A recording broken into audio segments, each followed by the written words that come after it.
Hey everyone, this is John from Models by John Michael. Y'all could go ahead and subscribe to this YouTube channel. Be sure to hit that notification bell. I promise you, it does not cost you a thing. You can also follow me on Facebook and Instagram and check out some of the stuff I've got posted over there. So in this video, I want to talk about something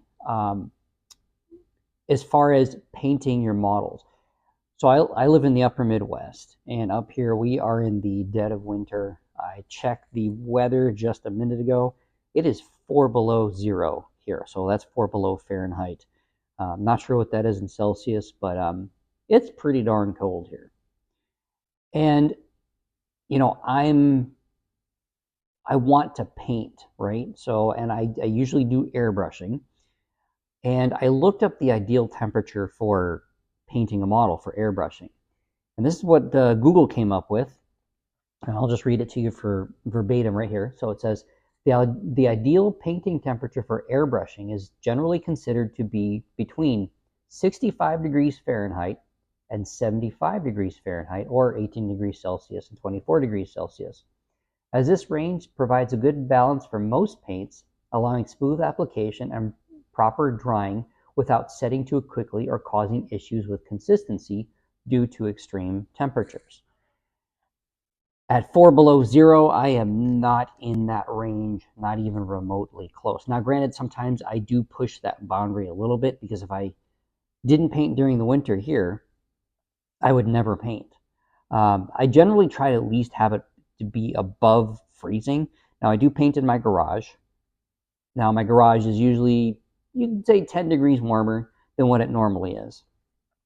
And, you know, at 4 below, I'm looking at, you know, 4 above, or whatever. I mean, it's not that much difference. And the reason why is because your paint generally doesn't atomize correctly at those low temperatures.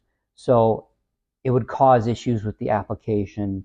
The paint might freeze before it actually hits the surface of the model. I mean, there are all kinds of different issues that you can have. I have pushed that boundary before and I've gotten lucky, but that's not always the case. Sometimes you're just not going to get lucky. So today, and I'm just going to play it smart instead of trying to push the issue. Now, and I know, some of you might watch this video and go like, well, what's the big deal? You can paint anytime you want. Now, granted, I have painted when it's been above 75 and haven't had a major problem. The only thing that it really affects is the drying time, especially when you have humidity too. If you have really high humidity, the drying time is affected quite a bit. So that's something to consider too. I generally use acrylic paints. Enamel, and I haven't used enamels for a long time, and I don't really know how well enamels take temperatures. I mean, sometimes your acrylics, they can be a little more forgiving than, say, than maybe some other types of paint. But when it's this cold, I just really, really don't want to push the issue, because I think that it's better to wait rather than try and paint anyway and then come out with a bad finish. So, and that's really, and it's just kind of a PSA. Now, there are some things you can do to help with drying at the needle and things like that. And I've talked about this very briefly a couple of years ago, actually, when I first discovered this stuff. It's the Airbrush Flow Improver. This is a Vallejo product. It's for acrylic paints. This is the same bottle as I showed you in that other video. I mean, look how little is gone. I mean, this is a huge bottle, and it's a 200 milliliter bottle, or was it 6.76 fluid ounces? I mean, this stuff, use a couple of drops in your paint mixture, and you're good to go. And then, of course, your thinners. So I use like the X20A thinner from Tamiya. So, you have to thin your paint, especially with stuff like some of the Vallejo stuff is really thick. Tamiya is it's too thick to spray out of an airbrush. I could do it by paintbrush. And I do it in certain cases, but I don't necessarily like to dry brush. Um, I feel like airbrushing gives me a superior product, especially if it's on larger things like fuselages, cockpits, things like that. I tend to go with the airbrush type instead of trying to paintbrush. I'll do the dry brush for details. So if I'm painting like knobs or something, or a figure, or something like that, then I will do brush by hand. But generally, I prefer to do your airbrushing. So that being said, I will show you the model that I've started since I finished the ATST.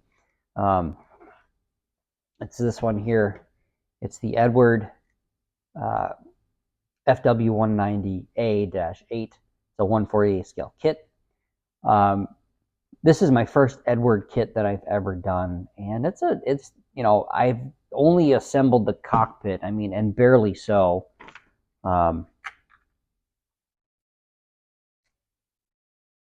I've got a few things in on the cockpit, but not really much because it's been so cold here. I can't really do anything. I don't even want to spray primer just because it's, I really don't want to chance it. Yeah, my first Edward kit.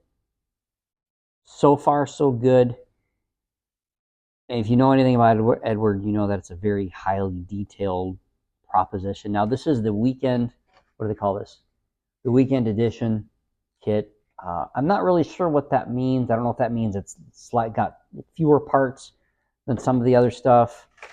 But when I did my selecting a model for your skill level, I mean this. So I counted. I think this has 6 sprues in it. 1, 2. Let's see, 3, 4, 5. Yeah, 6 sprues, which isn't bad. It's not super parts heavy. I don't know how finicky these parts or these kits tend to be when the Edward kits tend to be when you're putting stuff together. I know Edward tends to sometimes over-engineer stuff. I mean, like on this cockpit here, there are these 2 little pieces that go right here. Okay, you got one here on this side and another on the other side. And there's this tiny little, I mean, just tiny, the littlest pieces I've ever seen that would attach to those pieces. Now, when I was putting those on, I was thinking, well, why can't you just mold those in onto the part? I mean, what is the difficulty there? So that was a fun challenge to try and get those attached. I finally did, but it took some doing. I had to break out my Optivisor so I could see what I was doing. I mean, they're that small, and and as you get older, I mean, I'm 48, so I mean, trying to do sometimes some of those smaller pieces can be a real challenge. So yeah, so sometimes I have to break out the Optivisor, especially when dealing with those little tiny parts. The other nice thing about this kit is it does come with some options. Why is this? Oh, there we go. So it comes with a couple of different propellers. So you got the skinnier one, you got the larger one here, the wider blades. Comes with a variety of different options. I'm not sure why. Now, all of the options are not in the instruction manual, which I find kind of interesting.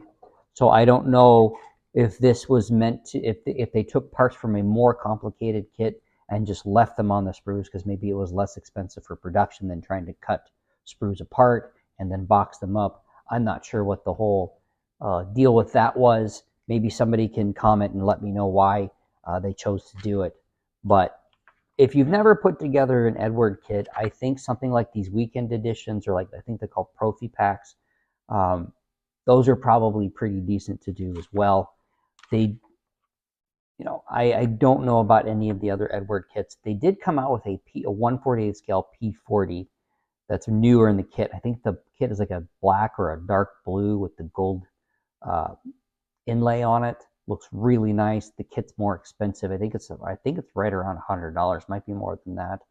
Looks like a fantastic kit. I am a huge P-40 fan. That's one of my favorite aircraft from World War II, along with the Mustang and some others. I thought about picking one up, but I have so much in my stash right now that my fear would be I would get this kit and it would just sit on the shelf for a number of years before I finally touch the darn thing. So that being said, I'm going to forgo getting it now. I'll get it at some point in the future, maybe when I whittle down my stash a little bit. So in this kit, I just want to show you this. So see these blue parts here and then the white. So the blue parts, it looks like aren't used in this kit, and the white parts are. So, which I find very interesting because it doesn't give you like, you know, if you're going to build variant A versus variant B. Now, I don't know that these other parts aren't necessarily compatible if you're building this kit. But it just seems to be that maybe this was a different kit at one time, or it was meant to be more complicated and they left out some of those other pieces. So I'm not exactly sure. But so far with the few pieces I put together, seems to be a pretty decent kit, and I'm not complaining about this kit at all. I bought this kit 3, maybe 4 years ago. It's been sitting in my stash for a long time. Lately, the aircraft that I've built, the last 3, 4, maybe 5 aircraft that I've built have all been American aircraft. And I wanted to do something different.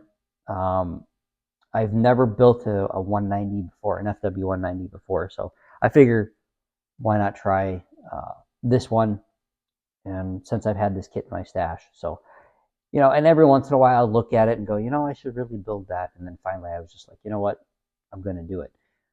There are other aircraft in my stash that I really want to do, but this one, I'm just choosing to do this one now. So, and I don't know if you all do that kind of thing too. Like, something sits in your stash and you keep looking at it, and you're like, oh, should I do it? Should I do it? Should I do it? And then finally you just like, you know what?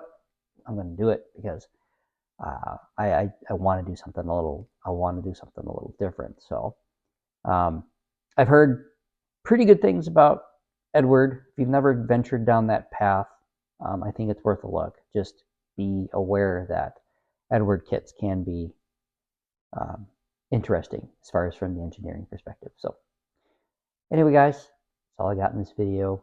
Thank you so much for tuning in and watching, and y'all take care. Happy modeling.